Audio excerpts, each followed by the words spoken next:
Morning news కి స్వాగతం. పత్రికల్లోని ముఖ్యాంశాలు చూద్దాం. పొగబట్టిన మృత్యువులు. చార్మినార్ సమీపంలోని గుల్జార్ హౌస్ చౌరస్తాలో వ్యాపారి ఇంట్లో ఘోర అగ్ని ప్రమాదం. మృతుల్లో 8 మంది పిల్లలు, 4 మహిళలు, 5 పురుషులు. షార్ట్ సర్క్యూట్ తో కారణమన్న అగ్ని మాపక శాఖ అధికారులు. దుర్ఘటనపై రాష్ట్రపతి ముర్ము, ప్రధానమంత్రి మోదీ, సీఎం రేవంత్ రెడ్డి దిగ్భ్రాంతి. మృతుల కుటుంబాలకు రాష్ట్రం ₹5 లక్షలు, తర్వాత కేంద్రం నుంచి 2 లక్షల చొప్పున పరిహారం. ఘటనపై సమగ్ర దర్యాప్తుకు ముఖ్యమంత్రి ఆదేశం. ఉప ముఖ్యమంత్రి,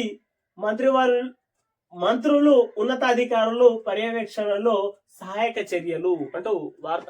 మొత్తం మీద చార్మినార్ గుల్జార్ హౌస్ లో భారీ అగ్ని ప్రమాదం జరిగిందని చెప్పుకోవచ్చు. మొత్తం మీద ఒకే కుటుంబంలో 17 మంది మృత్యువాత.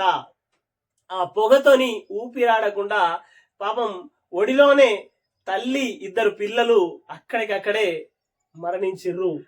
వాళ్ళతో పాటు మొత్తం మీద 17 మంది నిన్న మృత్యువాత పడ్డారు అంటూ వార్త తీసుకొని వచ్చింది. ఇక్కడ త్రుడిలో తప్పిన మరో పెద్ద ప్రమాదం.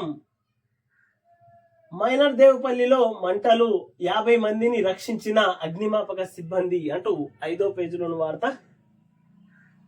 ఘటన స్థలంలో గుమ్మిగూడిన జనం, అగ్ని కీలలను ఆర్పుతున్న సిబ్బంది అంటూ వార్త వేసుకొని వచ్చింది. ఇక్కడ మొత్తం మీద బాలికను తీసుకొస్తున్న అగ్నిమాపక సిబ్బంది అంటూ వార్త వేసింది. ఇక్కడ భూముల్లోను సిరులు.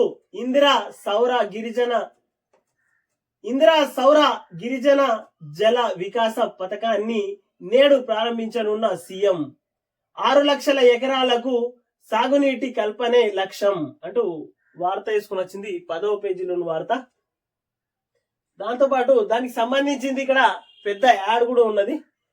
ఇందిరా సౌర గిరిజన వికాసం 19 మే 2025 ఉదయం 11 గంటలకు వేదిక. సారం మండలం, అమరాబాద్, నాగర్ కర్నూలు జిల్లా అంటూ వార్త వేసుకొని వచ్చింది. ఇక్కడ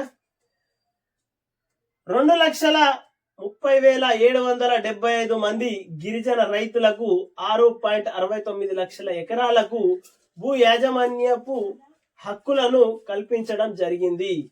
ఈ భూములకు ప్రజా ప్రభుత్వం ₹12,600 కోట్లతో రాబోవు 5 సంవత్సరాలలో సౌర విద్యుత్ సాగునీటి సౌకర్యం కల్పిస్తూ 100% సబ్సిడీతో భూములను సాగుయోగ్యంగా మార్చడమే లక్ష్యం. బిందు సేద్యానికి, డ్రిప్ ఇరిగేషన్ మరియు ఉద్యానవన పంటలకు ప్రోత్సాహం. గిరిజన సంక్షేమ శాఖ అంటూ వార్త వేసుకొని వచ్చింది పెద్ద యాడ్గా ఈరోజు. మొత్తం మీద గిరిజనులకు పోడు భూములు ఏవైతే ఇచ్చిర్రో ఆ పోడు భూములకు సంబంధించినంత వరకు బోరు 100% నీటి వసతిని కలిగిస్తాం అంటూ వార్త వేసుకొని వచ్చింది. ఇక్కడ దాదాపు ₹12,600 కోట్లతో చేయబోతున్నది ఈ స్వీకారం అంటూ వార్త వేసుకొని వచ్చింది. ఇందులో 6.69 లక్షల ఎకరాలకు భూ యాజమాన్య హక్కులు కల్పించడం జరుగుతుంది. మొత్తం మీద అప్పుడు కేసీఆర్ ఈ భూములకు పట్టాలు ఇవ్వలేదు. కాకపోతే ఈసారి కాంగ్రెస్ ప్రభుత్వం 100% వాళ్ళకు పట్టాలు ఇచ్చి భూములు అంటే నీటి వసతి కూడా కల్పించడానికి ముందుకొస్తున్నది అంటూ వార్త చేసుకొని వచ్చింది. దాదాపు ఇందులో 2,30,735 మంది గిరిజనులకు మేలు జరగబోతున్నది అంటూ వార్త చేసుకొని వచ్చింది. ఇక్కడ బాంబు పేలుళ్లకు రిహార్సల్స్. ఏపీలోను విజయవాడలో నిర్వహణ. దేశవ్యాప్తంగా కార్యకలాపాలకు పన్నాగం.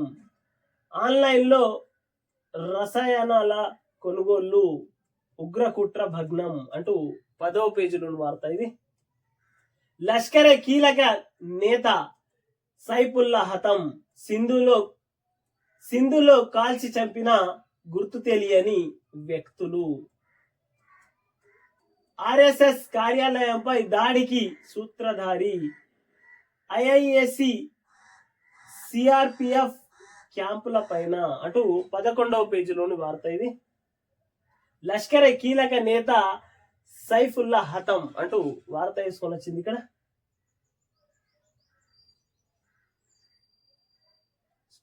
ఫుచ్ పిఎస్ఎల్వి C61 విఫలం, 3వ దశలో సాంకేతిక లోపం అంటూ వార్త వేసుకొని వచ్చింది. పరిపాలన సౌద్యంలో చక్కనమ్మలు, సచివాలయాన్ని సందర్శించిన 107 దేశాల పోటీదారులు అంటూ 6వ పేజీలోని వార్త. K9 టీవీని సబ్స్క్రైబ్ చేయండి, షేర్ చేయండి.